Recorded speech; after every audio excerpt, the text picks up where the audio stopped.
yau mutane ana kashe suna cewa Allahu akbar, suna cewa la ilaha illallah Muhammadu Rasulullah, ana dariya, mutanen nan suna dariya, suna watso maganganu, sun zagi Allah, sun zagi annabi, sun zagi Imam Ali, sun zagi Sayyida Fatima, sun zagi a'imma. Duk lokacin suna zage har da cewa Allah ya sauko ya kwace kuma. Wani faskare ma ya ɗau wannan gatari ya ɗauka yana tsaron wani ɗan uwa a nan gelle su, shi wani ɗan uwa yana Allahu akbar, yana dariya yana cewa to Allah ya sauko ya kwace kuma. Ya faskara shi kama ana faskaran itace. Wanda suka ba za iya wannan mutanen da suka ji suka gani za su ba ku labarin abin. Ni akwai wanda na ji, akwai wanda na ji, akwai wanda na gani. Irin maganganun da suka fitowa daga bakon wannan mutane. Sannan suka goyi bayan suka ce wai addini suka yi. To wani abu daban alajabi.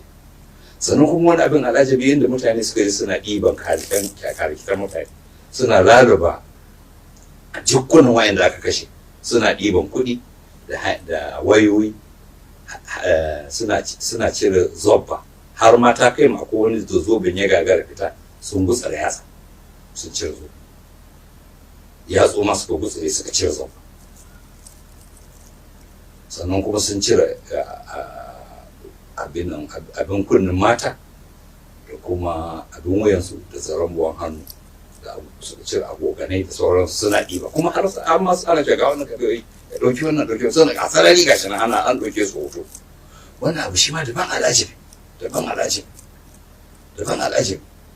Kai a lokacin ka ga mutum wanda aka kashe a lokacin ya kamata a matsayin ka na mutum kai ka zama abin ya dame ka, amma kai abin da ya dame ka shine ka ɗauki waya ko ka ɗauki agogo ko ka ɗauki wani abu, kuma kai ma ba rayuwa za ka yi.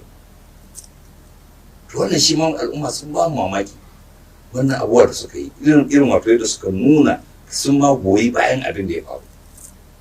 To shi ma da ban mamaki, har wala kowane janibi ya ba mu mamaki. Ana na sa akwai mutanen da ba su yarda ba, akwai wanda suka yi Allah wadai, akwai wanda suka fito fili kuma suka faɗa.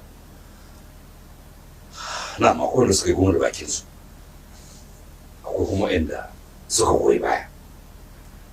To don wannan jarabawa ce, don ainihin jarabawa na nan tafi.